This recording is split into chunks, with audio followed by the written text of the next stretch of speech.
नमस्कार बच्चों मैं अर्पित कुशवाहा।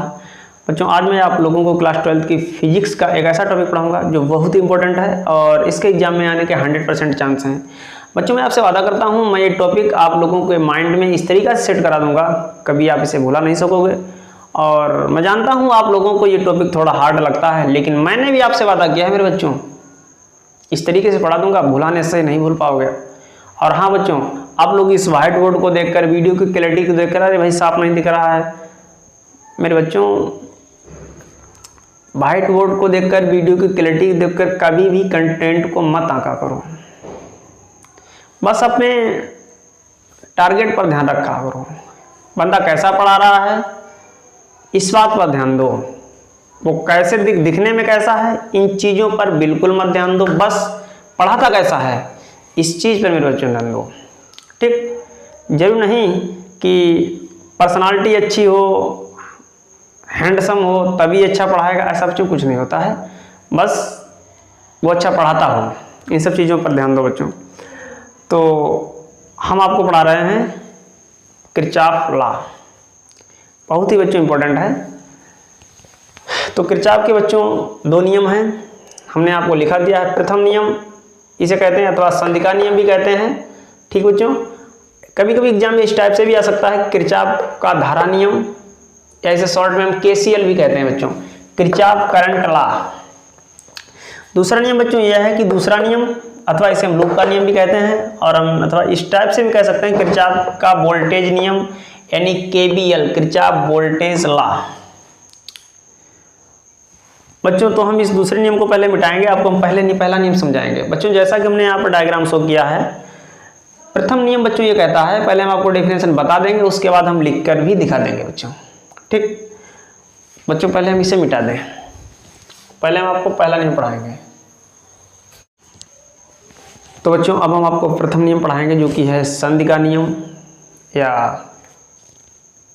किरचॉफ करंट लॉ कह सकते हैं, धारा का नियम। बच्चों प्रथम नियम को संधि का नियम या किरचॉफ का धारा नियम क्या कहता है। प्रथम नियम बहुत समझना ध्यान से, आपको बिल्कुल फील करा दूंगा बच्चों। प्रथम नियम यह कहता है कि किसी वैद्युत परिपथ में संधि पर मिलने वाली, किसी वैद्युत परिपथ में किसी भी संधि पर मिलने वाली समस्त धाराओं का बीजगणितीय योग 0 के बराबर होता है बच्चों। अब सबसे पहले आपको पता होना चाहिए संधि क्या है बच्चों। संधि बच्चों क्या है? संधि को बच्चों इंग्लिश में जंक्शन कहते हैं। क्या कहते हैं बच्चों? जंक्शन। संधि मतलब बच्चों, संधि वहां होती है जहां पर मिलन होता है, जहां पर मिलन होता है बच्चों वहां पर संधि होती है। मिलने को संधि कहते हैं, बस जिस पॉइंट पे मिलन होता है वही पॉइंट संधि कहलाता है बच्चों। इस चीज को आप याद रखना। तो हम आपको कई डेफिनेशन बच्चों यहाँ पर लिख के दिखाएंगे, जो आपको अच्छी लगे वो आप एग्जाम में लिख के चले आना बच्चों। एक चीज आपको बता दें कि यहाँ पर जो धारा संधि की ओर जाएगी, संधि की ओर जाने वाली धारा को धनात्मक लेंगे, रूल याद रखना है बच्चों। फिर डेफिनेशन बताएंगे, संधि की ओर जाने वाली धारा धनात्मक ली जाएगी, यानी पॉजिटिव ली जाएगी बच्चों। दूसरा नियम यह कहता है कि संधि से दूर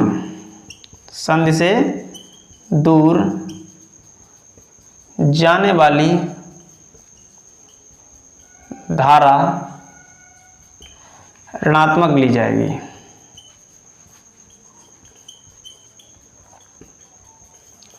ठीक बच्चों, तो नियम यह कहता है कि किसी वैद्युत परिपथ में किसी भी संधि पर मिलने वाली समस्त धाराओं का बीजगणितीय योग 0 होता है। कहने का मतलब समेशन यानी सिग्मा i = 0। ठीक बच्चों, अब डेफिनेशन आप लिख देना। क्या लिखेंगे? किसी वैद्युत परिपथ में बच्चों, ये आंसर हम समझो लिख रहे हैं और हेडिंग आपकी ये लगी है बच्चों, आप लोग हेडिंग इस टाइप से लगा देना। ठीक, किसी वैद्युत परिपथ में किसी भी संधि पर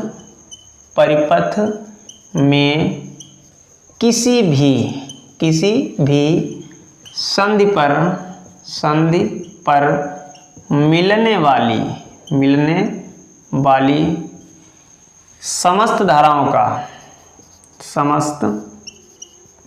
धाराओं का बीजगणितीय योग, बीजगणितीय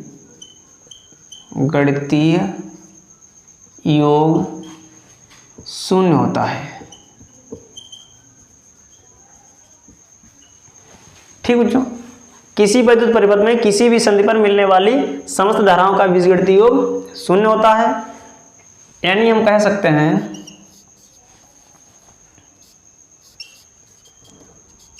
जीरो। अर्थात बच्चों हम इसे ऐसे भी लिख सकते हैं।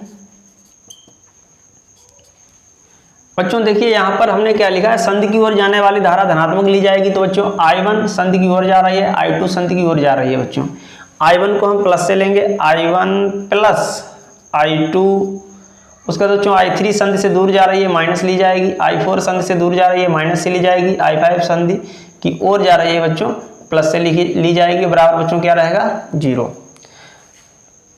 अथवा बच्चों हम इसे ऐसे भी लिख सकते हैं, माइनस वाली धारा अगर उधर जाए तो बच्चों इधर रहेगा I1 plus I2 plus I5 और बराबर बच्चों हो जाएगा I3 प्लस I4। बच्चों डेफिनेशन दूसरी तरीका से भी बन सकती है बच्चों। कैसे, याद रखना बच्चों, परिभाषा को दूसरी तरीका से भी आप लिख सकते हैं। क्या लिखेंगे कि संधि, एक तो बच्चों यहां से लिख सकते हैं, क्या दो परिभाषा देखिए बच्चों। पहली परिभाषा हम यहां से लिख रहे हैं कि संधि की ओर जाने वाली धाराओं का, संधि की ओर जाने वाली धाराओं का और संधि से दूर जाने वाली धाराओं का बीजगणितीय योग शून्य होता है। एक तो बच्चों आपको ये हो गई भाई, I1 I2 संधि, I1 I2 I5 संधि की ओर जा रही है इसलिए हमने प्लस से लिखा, और माइनस I3 माइनस I4 संधि से दूर जा रही है इसलिए हमने माइनस से लिखा। बच्चों संधि की ओर जाने वाली धाराओं का और संधि से दूर जाने वाली धाराओं का बीजगणितीय योग शून्य होता है। या तो बच्चों ऐसे लिख सकते हैं आप। बच्चों हम लिखेंगे नहीं जैसा हम बोल रहे हैं, आपको वीडियो को पॉज करके लिख लेना। दूसरी तरीका से बच्चों क्या है डेफिनेशन, कि संधि की ओर जाने वाली धाराओं का बीजगणितीय योग, ये बच्चों धाराएं जा रही हैं संधि की ओर, संधि की ओर बच्चों ये धाराएं जा रही हैं, और ये बच्चों संधि से दूर। संधि की ओर जाने वाली धाराओं का बीजगणितीय योग बराबर होता है संधि से दूर जाने वाली धाराओं के बीजगणितीय योग के। ठीक बच्चों, आपको डेफिनेशन अच्छी लगी होगी। इस तरीका से आप बच्चों इसे लिख देना। और बच्चों ये प्रथम नियम है, आवेश के संरक्षण को रिप्रेजेंट करता है, आवेश के संरक्षण को प्रदर्शित करता है, यानी आवेश के संरक्षण पर यह प्रथम नियम आधारित है बच्चों।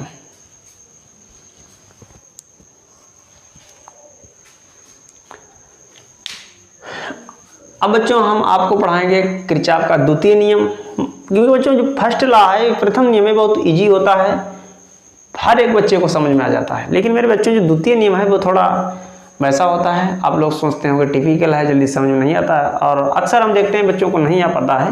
लेकिन बच्चों मैं आप लोगों को इस तरीका से बता देंगे आज कि आप इसे कभी भुला नहीं सकोगे। वादा मेरा आपसे। तो चलिए बच्चों स्टार्ट करते हैं। तो जो अब हम आपको दूसरा नियम बताने जा रहे हैं जो बहुत ही इंपॉर्टेंट है। हमने आपको यहाँ पर बच्चों डेफिनेशन को लिख दिया है जिससे कि वीडियो ज़्यादा लेंथी ना हो। बच्चों सेकंड नियम में कहता है कि किसी वैद्युत परिपथ के प्रत्येक बंधपाश के विभिन्न खंडों में प्रवाहित होने वाली धारा एवं उनके संगत प्रतिरोधों के गुणनफलों का योग उस पास में कार्य करने वाले समस्त वैद्युत वाहक बलों के बीजगणितीय योग के बराबर होता है। बच्चों ये बच्चों डेफिनेशन तो हमने लिखा दी, लेकिन हम आपको ये प्रूफ करके दिखाएंगे, तो वाकई में बच्चों आपको ये डेफिनेशन याद करनी नहीं पड़ेगी, मेरा आपसे वादा है बच्चों। इस डेफिनेशन के अकॉर्डिंग बच्चों एक चीज लिखी जा सकती है, कहता है प्रवाहित होने वाली धारा, विभिन्न खंडों में प्रवाहित होने वाली धारा I, ठीक, और प्रतिरोधों R का जो गुणनफल है बच्चों, गुणनफलों का जो योग है, गुणनफलों का योग यानी I इंटू R और इसके आगे समेशन लगा बच्चों, ये रिप्रेजेंट करता है गुणनफलों का योग, बराबर होता है बच्चों किसके, उस पास में कार्य करने वाले समस्त वैद्युत वाहक बलों के, समेशन E बच्चों। ठीक, अब ये कैसे बना, क्या इसके पीछे का मैटर है बच्चों, आपको बिल्कुल डिटेल में बताएंगे। ध्यान से बच्चों समझना। कुछ बच्चों हम देखिए आपको एक ट्रिक भी बताएंगे, ट्रिक के अकॉर्डिंग भी आपको बताएंगे और वाकई में फील भी कराएंगे। जब तक आपको फील नहीं होगा तब तक आपको हम समझाते रहेंगे बच्चों। पहला बच्चों मेरा रूल ट्रिक ही बच्चों सबसे समझो ये ट्रिक है बच्चों। ट्रिक ये कहती है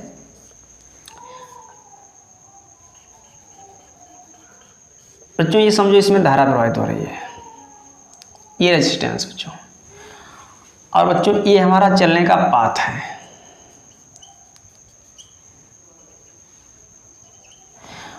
बच्चों अगर चलने का जो पाथ है वो धारा की दिशा में है तो याद रखना I और R का जो गुणनफल ओम के नियम के अकॉर्डिंग B बराबर बनेगा बच्चों, B से रिप्रेजेंट किया जाएगा, B equal to I R. इसको बच्चों लिखा जाएगा माइनस से, ठीक।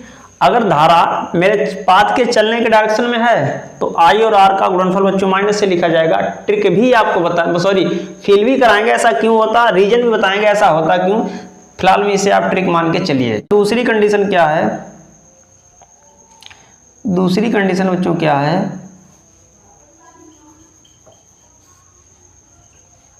अब समझो बच्चों धारा तो इधर जा रही है लेकिन बच्चों जो मेरा पाथ है वो बच्चों इस तरीके से है, धारा बच्चों इधर जा रही है। अब बच्चों हम धारा के अपोजिट जा रहे हैं, धारा उधर जा रही है हम इधर आ रहे हैं बच्चों। ऐसे केस में क्या होगा बच्चों, I और R का जो गुणनफल है प्लस से लिखा जाएगा। तीसरी बच्चों कंडीशन क्या है, अगर हम बैटरी में बच्चों हायर पोटेंशियल से लोअर की ओर जाएंगे तो बच्चों जो E का मान है वो माइनस में लिखा जाएगा, और बच्चों अगर हम लोअर से हायर पोटेंशियल की तरफ आएंगे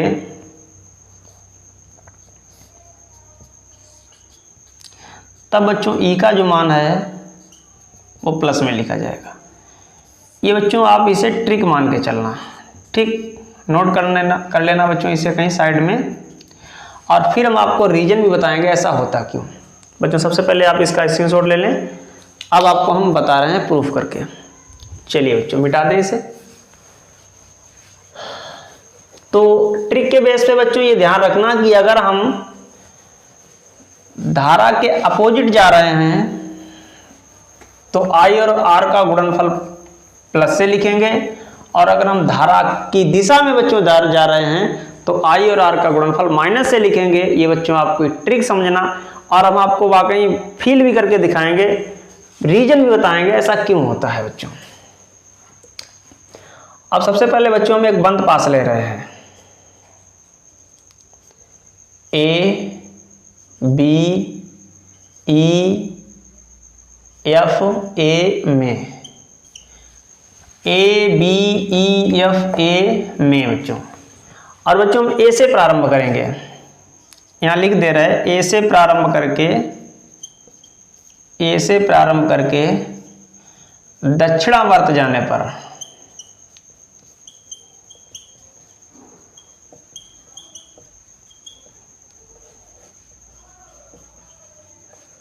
A से प्रारंभ करके बच्चों दक्षिणावर्त जाने पर, ठीक। बच्चों A से प्रारंभ करके देखिए हमने ये एरो कैसे बनाया बच्चों, इस टाइप से, हम मतलब ऐसे जा रहे हैं यूं। हमने बच्चों सर्किट तो ये लिया A B E F A, लेकिन हम चलेंगे ऐसे, ठीक, सर्किट से नहीं मिलेगा मतलब है। तो बच्चों ध्यान से देखना एक चीज, हमने रूल क्या बताया कि बच्चों करंट किधर जा रहा है, बच्चों हम किधर जा रहे हैं, मेरे चलने का मार्ग ये है बच्चों, ये एरो बना है, इस टाइप से हम घूम रहे हैं बच्चों, इस टाइप से, है ना। घड़ी के चलने की दिशा में बच्चों, घड़ी कैसी चलती है, घड़ी की सुई इस टाइप से चलती है ना, तो हम घड़ी की चलने की दिशा में बच्चों, दक्षिणावर्त का मतलब समझना, घड़ी की चलने की दिशा में हमें जाना है बच्चों।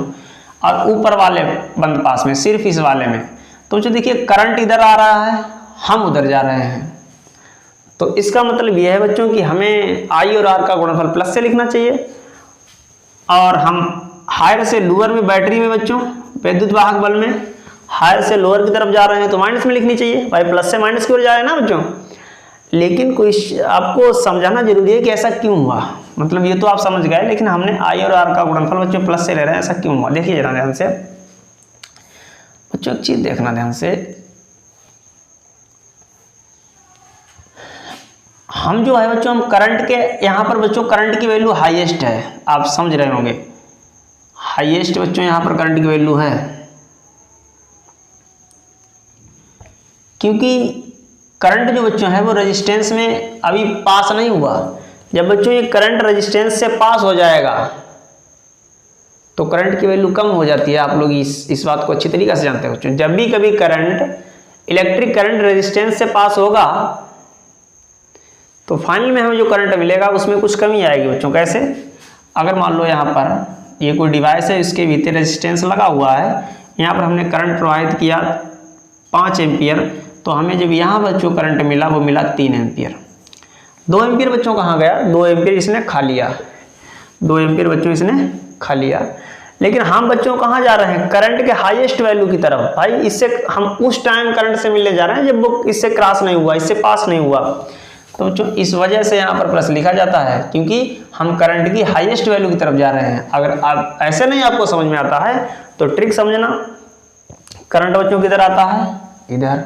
हम किधर जाते हैं? इधर, घड़ी की सुई की दिशा में। तो डायरेक्शन अपोजिट है ना बच्चों। तो सबसे पहले हम क्या लिखेंगे? E1। क्या से बच्चों लिखेंगे? माइनस से, क्योंकि प्लस से माइनस की ओर जा रहे हैं बच्चों। करंट में देखना प्लस से लिखा जाएगा, अपोजिट जा रहे हैं बच्चों। इधर बच्चों देखना करंट बच्चों यूं जा रहा है, हम यूं आ रहे हैं, है ना बच्चों। यानी हम करंट की हाईएस्ट वैल्यू की तरफ आ रहे हैं बच्चों। यहाँ पर करंट की वैल्यू हाईएस्ट है, यहाँ पर करंट की वैल्यू थोड़ी लो है, क्योंकि ये बच्चों करंट की वैल्यू है, ये इस रेजिस्टेंस से पास होकर आई है, तो हम हाईएस्ट वैल्यू की तरफ जा रहे हैं। तो इसीलिए बच्चों I3 और R3 का जो साइन होगा बच्चों प्लस होगा, और बराबर में क्या होगा बच्चों? 0 होगा। तो I1 R1 plus I3 R3 is equal to E, plus में हो जाएगा बच्चों उधर।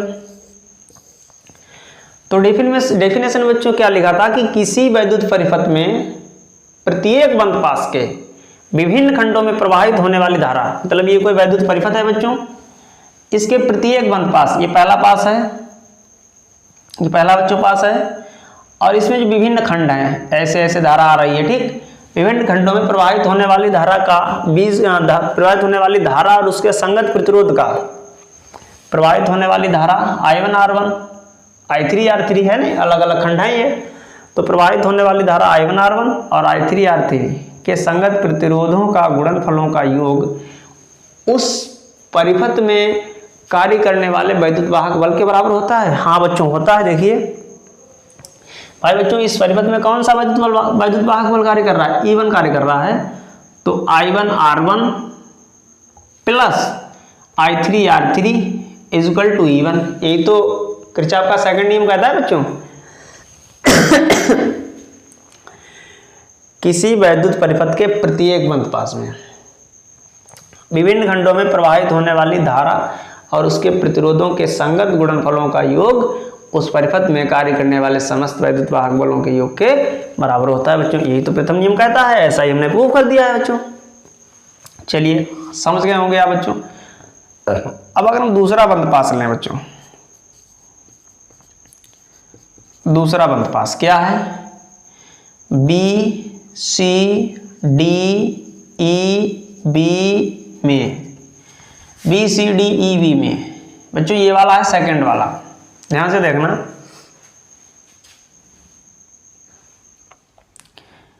B से प्रारंभ करके, B से प्रारंभ करके दक्षिणावर्त जाने पर, यानी बच्चों घड़ी के चलने की दिशा में हमें जाना है। यहाँ पर बच्चों लिखें जिससे कि आपको कहीं दिखाई ना दे। घड़ी की बच्चों चलने की दिशा में हमें जाना है। तो घड़ी ऐसे चलेगी ना भाई, हमने एरो भी ऐसे लगा दिया है, हमें ऐसे जाना है बच्चों। क्या बच्चों रूल कहता है कि अगर हम करंट की दिशा में जाएंगे बच्चों तो हम लिखेंगे I और R का गुणनफल माइनस से। बच्चों देखिए करंट भी उधर जा रहा है और हम भी उधर जा रहे हैं, तो I और R3 का जो बच्चों गुणनफल होगा I3 R3 वो माइनस। बच्चों ये मत देखना कि हमने B C D E B लिया, उससे आपको लेना देना नहीं, हमने उसको नाम लिख दिया, लेकिन नाम लिखने के अकॉर्डिंग थोड़ी हमें जाना है, हमें जाना है तो वैसे जाना है। नाम हमने लिख दिया लेकिन जाना तो हमें ऐसे है ना, ऐसे। नाम लिखने से बच्चों कुछ नहीं होता है, जैसे हम जा रहे हैं इस चीज़ को देखना, हम घड़ी के घूमने की दिशा में, घड़ी बच्चों अगर क्लॉकवाइज घूमती है हमेशा, तो I3 R3 अब रीजन बता रहा है, क्योंकि बच्चों यहाँ पर करंट की वैल्यू हाईएस्ट है, हम जा रहे हैं इधर, यहाँ पर करंट की वैल्यू बच्चों, करंट इससे पास हुआ, पास होने के बाद करंट में कुछ कमी आई, इसलिए हमने चिन्ह लगा दिया माइनस। उसके बाद बच्चों यहाँ पर भी क्या होगा भाई, करंट हम मतलब ऐसे गए ऐसे गए ऐसे गए ऐसे जा रहे हैं बच्चों, करंट भी इधर जा रहा है, हम भी इधर जा रहे हैं, है ना, तो सेम डायरेक्शन है I2 R2 बच्चों, लेकिन यहाँ पर हम माइनस से प्लस जा रहे हैं बराबर 0। चाहो तो बच्चों हम इसे लिख सकते हैं E2 equal to I3 R3 plus I2 R2। ठीक बच्चों, इस टाइप से भी हम इसे लिख सकते हैं। अब बच्चों बड़ा वाला पूरा सर्किट आपको लेके दिखा रहे हैं बच्चों, चलिए अब इसका स्क्रीनशॉट ले लीजिएगा बच्चों, मिटा दे। अब बच्चों हम बड़ा वाला लूप ले रहे हैं, किरचॉफ के नियम को हम बड़े वाले लूप में भी लगा सकते हैं। देखना बच्चों ध्यान से, बड़े loop A B C D E F A में A से प्रारंभ करके दक्षिणावर्त जाने पर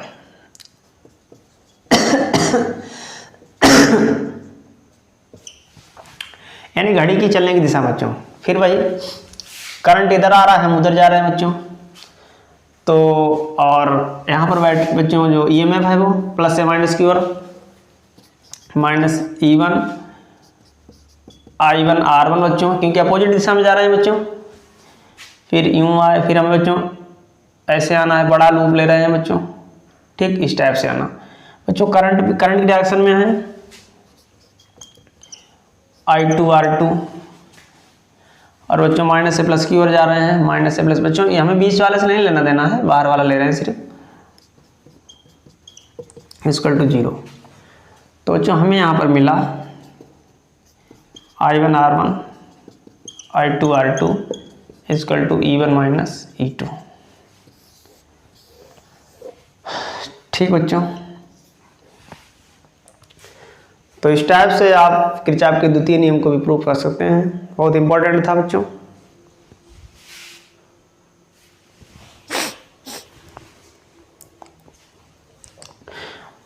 बच्चों किरचॉफ का द्वितीय नियम ऊर्जा के संरक्षण को व्यक्त करता है, याद रखना, ऊर्जा के संरक्षण को व्यक्त करता है, और प्रथम नियम आवेश के संरक्षण को व्यक्त करता है। तो दोस्तों आज के लिए इतना ही। अगर वीडियो अच्छा लगा हो तो प्लीज़ वीडियो को लाइक करना, ज़्यादा से ज़्यादा शेयर करना, और चैनल पे नए तो चैनल को सब्सक्राइब जरूर कर लेना। हम ऐसे ही आपके पास इंपॉर्टेंट वीडियो लाते रहते हैं। Thanks for watching.